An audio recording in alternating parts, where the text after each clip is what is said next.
위스키 반란은 1791년에서 1794년까지 미국 펜실베이니아주를 중심으로 발생한 농민과 소규모 증류업자들의 반란입니다. 이 반란은 연방정부가 위스키 생산에 부과한 주류 소비세에 반발하면서 시작되었습니다. 이는 미국 건국 초기 연방정부와 지방 농민 간의 갈등을 보여주는 중요한 사건으로 기록됩니다. 배경, 재정 문제. 미국 독립전쟁 1775년 1783년 후 새로 탄생한 미국 연방정부는 막대한 전쟁 채무를 갚아야 했습니다. 당시 재무장관인 알렉산더 해밀턴은 연방정부의 재정을 강화하기 위해 주류 생산에 세금을 부과하는 법안을 제안했습니다. 1791년 위스키세법이 통과되며 증류주 생산에 세금이 부과되었는데 이는 특히 소규모 증류업자들에게 큰 부담이었습니다. 위스키의 중요성. 위스키는 당시 농민들에게 단순한 음료 이상이었습니다. 현금 대체물 서부 농민들은 위스키를 화폐처럼 사용했습니다. 농산물 보존 방법 곡물을 위스키로 증류하면 부패하지 않고 운송도 쉬워졌습니다. 지리적 문제. 펜실베이니아 서부와 같은 농촌 지역은 교통이 불편하고 연방정부와의 물리적, 정치적 거리가 멀었습니다. 세금 징수는 농민들에게 불합리하게 느껴졌습니다. 반란의 진행. 1794년. 반란은 펜실베이니아 서부에서 본격적으로 폭발했습니다. 농민과 소규모 증류업자들은 세금 징수관을 위협하거나 폭력을 행사하며 강하게 저항했습니다. 세금 징수관들의 집을 습격하고 정부의 상징인 건물을 방어하는 등 폭력 사태로 번졌습니다. 조지 워싱턴의 대응. 당시 대통령이었던 조지 워싱턴은 반란을 연방정부 권위에 대한 심각한 도전으로 간주했습니다. 워싱턴은 주방위군과 민병대를 조직해 약 1만 3천 명의 군대를 이끌고 펜실베이니아로 직접 향했습니다. 워싱턴이 현직 대통령으로서 군대를 지휘한 것은 이 사건이 유일한 사례입니다. 반란은 큰 전투 없이 진압되었으며 주요 반란 지도자들은 체포되었으나 대부분 사면되었습니다. 결과와 의의. 연방정부의 권위 강화. 연방정부가 법률을 시행할 수 있는 권한을 명확히 했습니다. 이는 헌법에 따른 새로운 중앙집권적 정부 체계가 시험대에 오른 첫 사례였습니다. 소규모 농민들의 반감. 반란 진압은 농민들에게 연방정부가 자신들의 어려움을 이해하지 못한다고 느끼게 했습니다. 이는 민주공화당과 같은 야당의 성장에 기여했습니다. 세금의 철회. 1802년 토머스 제퍼슨 대통령 집권 시기에 위스키세는 철폐되었습니다. 위스키 반란은 미국 초기 연방정부의 도전과 극복 과정을 보여주는 상징적인 사건입니다. 이는 정부 권력과 시민 불만 간의 균형을 유지해야 하는 현대 정치의 시사점을 제공하기도 합니다. 위스키 반란의 배경을 심화하여 살펴보기. 미국 내 지역 간 갈등. 반란은 단순히 위스키세라는 경제적 문제에 대한 반발이 아니라 동부 엘리트 중심의 중앙정부와 서부, 농촌 지역 간의 문화적 정치적 간극을 드러낸 사건이었습니다. 펜실베이니아 서부를 비롯한 서부 농촌 지역은 대서양 연안 지역보다 경제적으로 불리했고 연방정부가 동부 중심의 정책을 추진한다고 느꼈습니다. 세금 징수 방식의 불공정성. 위스키세는 대규모 증류업자들에게 유리하고 소규모 생산자들에게는 불리하게 설계되었습니다. 대규모 증류업자들은 생산량에 따라 고정 금액으로 세금을 납부할 수 있었으나 소규모 농민들은 주로 증류량 기준으로 세금을 내야 했습니다.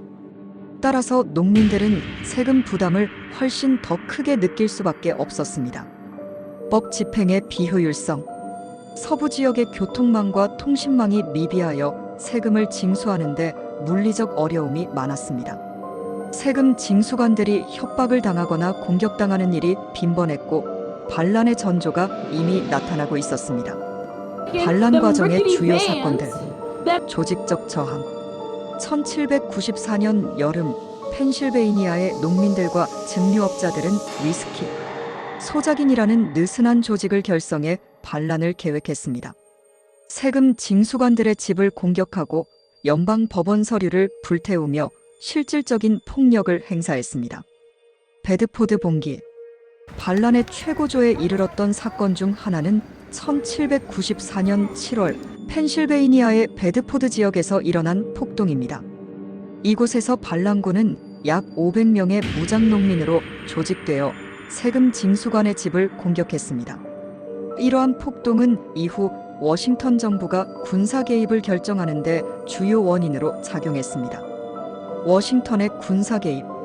조지 워싱턴은 연방군과 주방위군으로 구성된 대규모 군대를 조직했습니다. 이는 헌법에 따른 민병대법 1792년을 최초로 적용한 사례였습니다. 약 1만 3천 명의 병력이 동원되어 펜실베이니아 서부로 진격했으며 군대가 도착하기 전에 반란 세력은 사실상 해산했습니다.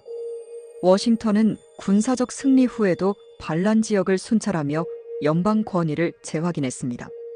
반란의 사회적 정치적 여파. 연방정부의 권위 확립. 워싱턴의 신속하고 단호한 대응은 새로운 헌법 아래 연방정부가 실질적인 집행력을 가졌음을 증명했습니다.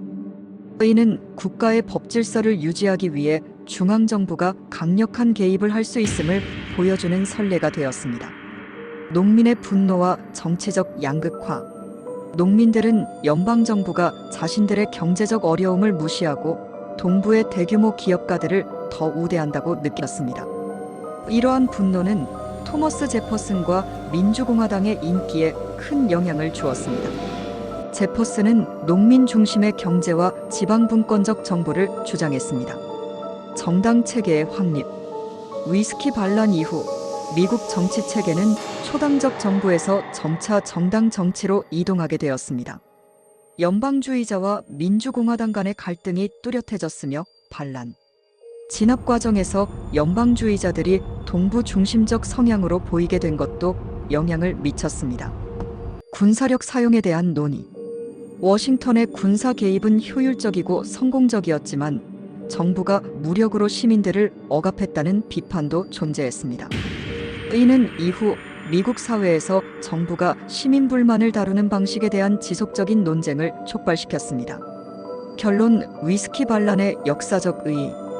위스키 반란은 미국 초기에 있었던 여러 사회적 갈등과 중앙집권적 권력 확립의 과정을 보여줍니다. 연방정부의 권위를 강화하면서도 서부 농민의 불만은 새로운 정치 세력의 등장을 촉진했습니다.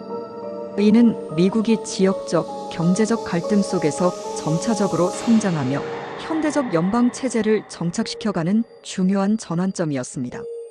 동시에 이는 오늘날 정부의 세금 정책이 경제적 형평성과 정치적 민감성을 고려해야 함을 상기시키는 사례로 남아 있습니다. 1. 위스키 반란의 구조적 문화적 요인. 농민과 정부의 대립. 당시 미국 농민들은 중앙정부에 대한 깊은 불신을 가지고 있었습니다.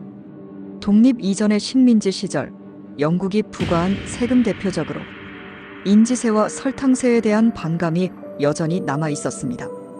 연방정부의 위스키세 역시 비슷한 과잉 통제로 보였으며 농민들은 이를 독립 이전과 다를 바 없는 억압으로 여겼습니다. 위스키의 상징성. 위스키는 단순한 사치품이 아니라 서부 농민들에게 경제적 생명줄이었습니다. 교통 인프라가 부족했던 당시 곡물을 시장으로 운반하는 것은 비효율적이고 비용이 많이 들었습니다. 농민들은 곡물을 위스키로 증류해 더 가벼운 형태로 운반하거나 이를 거래수단으로 사용했습니다. 따라서 위스키세는 농민들에게 단순히 경제적 부담을 넘어 생존의 위협으로 받아들여졌습니다. 지역 불균형. 펜실베이니아 서부 지역은 동부의 대서양 연안 지역에 비해 경제적 정치적으로 소외된 상태였습니다.